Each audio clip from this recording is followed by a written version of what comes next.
Le JT Foot Mercato avec Parions Sport en ligne. Avec le code FM15, profitez d'un bonus de bienvenue de 85 € plus 15 € sans dépôt sur Parions Sport en ligne.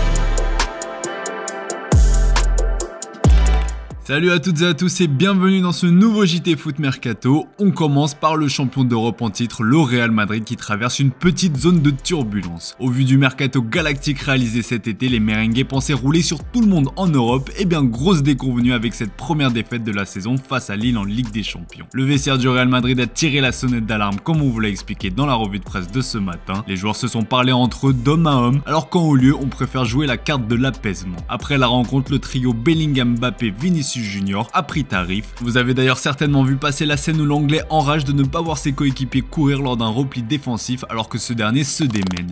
Et pourtant c'est le cas de Jude Bellingham qui alarme le plus la presse espagnole. Comme vous le savez, l'international anglais avait réalisé des débuts canons sous le maillot madrilène, sauf que cette année le joueur de 21 ans est beaucoup moins décisif. À la même période et avec le même nombre de matchs, Bellingham comptait 6 buts la saison dernière contre toujours 0 actuellement, note le journal AS. Un rendement moindre qui peut s'expliquer évidemment par son nouveau rôle cette saison, mais la presse madrilène aimerait bien revoir un Bellingham buteur et sa fameuse célébration les deux bras ouverts. Il faut dire que l'arrivée de Kylian Mbappé impacte forcément le jeu de Bellingham. La saison dernière, l'anglais avait dû endosser ce rôle avec l'absence de Vinicius Junior en début de saison, sauf que là, il a devant lui deux joueurs obsédés par le but. Je parle plus pour le français que pour le brésilien.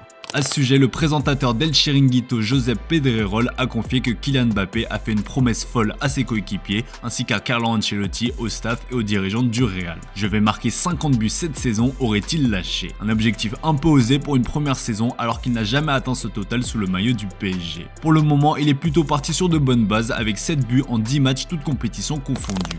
Récemment blessé, Mbappé va pouvoir retrouver la pleine possession de ses moyens durant la trêve internationale puisqu'il n'a pas été sélectionné par Didier Deschamps. Si certains se sont révoltés, considérant que le capitaine des Bleus privilégie son club plutôt que sa nation, Carlo Ancelotti s'est exprimé à ce sujet. Je ne veux pas commenter ce que disent les entraîneurs, Mbappé a eu un problème qui semble être résolu, mais pas à 100%. Il s'est entraîné normalement aujourd'hui, ils ont décidé de ne pas le convoquer. Je ne sais pas si Mbappé a parlé à son entraîneur, mais je sais que le staff médical du club a parlé à son entraîneur, a-t-il déclaré. On continue à parler du Real avec Antonio Rudiger qui a glissé le nom d'une petite recrue à Florentino Pérez. À l'occasion d'une interview donnée à The Inside Scoop, le défenseur allemand s'est mis dans la peau d'un directeur sportif le temps d'un instant. À la question qui il signerait pour le Real Madrid, Rudiger a répondu ceci: je signerais William Saliba. Je suis très satisfait de mon partenaire en défense centrale Eder Militao. Il est revenu d'une blessure difficile et revient à son meilleur niveau, mais il y a tellement de matchs que nous devons faire tourner et avoir Saliba, ce serait génial. Le message est bien passé.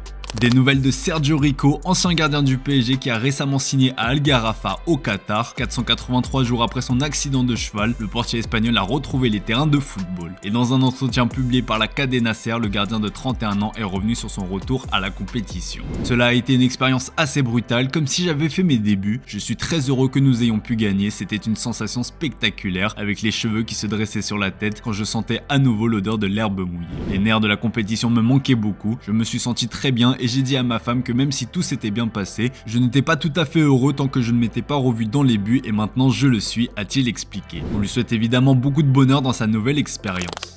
C'est l'une des grosses infos de la journée, le dénouement dans l'affaire Lassana Diarra, et ça risque de révolutionner le système de transfert dans le monde du foot. Pour une petite remise en contexte, on remonte en 2014, à l'époque où le français évoluait au Lokomotiv Moscou. Il avait été mis à l'écart par le club russe pour des raisons qu'il considérait comme infondées. Le joueur avait donc décidé de rompre son contrat de manière unilatérale, sauf que le règlement de la FIFA est clair, si un joueur rompt son contrat de manière unilatérale et sans juste cause, il doit verser une indemnité qui comprend sa rémunération et ses avantages jusqu'au terme de son contrat. Le club russe avait alors réclamé 20 millions d'euros à Lassana Diarra qui était sur le point de s'engager avec le Sporting Charleroi. Le transfert a finalement capoté, bien que les conseillers du joueur ont estimé que les règles de la FIFA ne respectaient pas le droit européen de la libre circulation des travailleurs. L'intéressé s'engagera finalement à l'OM, mais la bataille s'est poursuivie devant la justice, et ce vendredi, la Cour de justice de l'Union européenne a confirmé que des règles de la FIFA sur les transferts enfreignaient bien le droit de l'Union européenne. Une décision qui donne donc raison à Lassana Diarra, soutenue par la FIFPro et l'UNFP, après plus de 10 10 ans de bataille juridique. Cet arrêt devrait donc modifier les règles de système des transferts de la FIFA et permettre aux joueurs de ne plus avoir peur d'une énorme sanction économique et surtout de pouvoir quitter un club à tout moment. Il faudra évidemment attendre avant d'avoir des modifications concrètes, mais c'est une sacrée révolution qui se prépare. La FIFA n'a pas tardé à répondre après la décision du CJUE. La FIFA a pris note de la décision rendue aujourd'hui par la Cour de justice de l'Union européenne dans le cadre de l'affaire impliquant le joueur Lassana Diarra. La FIFA est satisfaite que la légalité des principes clés du système de transfert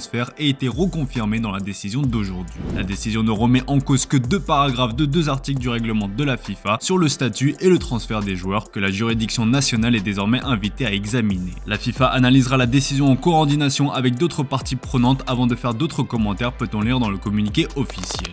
En attendant, la FIFA prépare une autre révolution sur le marché des transferts. Comme vous le savez, une nouvelle compétition va voir le jour l'été prochain, la Coupe du Monde des clubs. Alors que les acteurs du foot se rebellent de plus en plus face à l'accumulation des matchs, Marca révèle que l'instance dirigeante du football mondial a trouvé une solution. La FIFA compte ainsi mettre en place une 3e fenêtre des transferts, en plus du mercato d'été et d'hiver, afin de permettre aux clubs participants à la Coupe du Monde des clubs de se renforcer avant le début du tournoi. Ce 3e mercato se déroulerait sur une période réduite entre le 1er et le 10 juin 2025.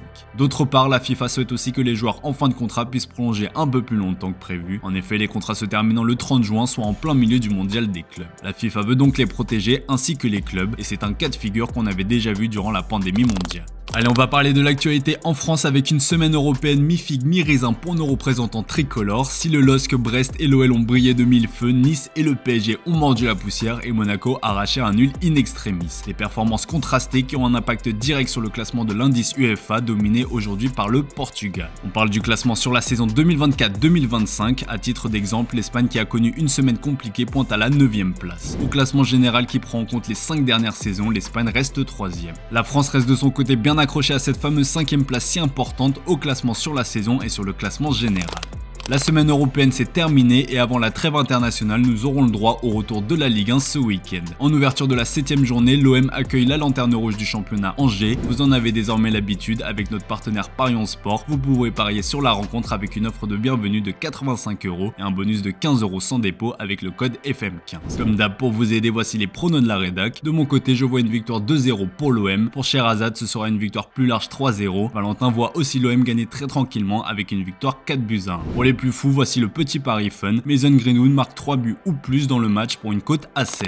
Il y aura d'autres jolis chocs ce week-end en Ligue 1 avec notamment le Stade Rennais contre l'AS Monaco. 10e du classement en Ligue 1 avec seulement 2 victoires en 6 journées, le club breton est en crise. Malgré un joli mercato réalisé avec 80 millions d'euros dépensés mais surtout 140 millions de ventes, les résultats ne sont pas au rendez-vous. Rappelé au chevet du Stade Rennais, Julien Stéphan ne parvient pas à retrouver le flair qu'il avait lors de son premier passage, mais le tacticien français ne sera pas la première victime d'un remaniement en coulisses. Le président exécutif Olivier Cloarec vient d'être limogé. Il est remplacé par Arnaud Pouy qui occupait la fonction de directeur général au RC Lens avant d'être remercié cet été. Le départ précipité de Cloarec serait dû à la volonté du patron François-Henri Pinault. Selon nos infos, cette décision a provoqué une forme d'incompréhension chez plusieurs personnes du club, notamment en termes de timing. Allez, comme d'hab les amis, on se quitte avec l'image du jour. Sorti de sa retraite pour signer au FC Barcelone, Szczesny a été accueilli par le président Joan Laporta en personne. Et le gardien polonais a reçu un petit cadeau qui va lui donner l'occasion de faire plaisir à ses proches. Je vous laisse mater ça. Allez, très bon week-end à vous les amis. On se dit à demain pour de nouvelles vidéos sur Foot Mercato. The guy showed this, he's found in the shop. The most important is discount in the shop. That's it.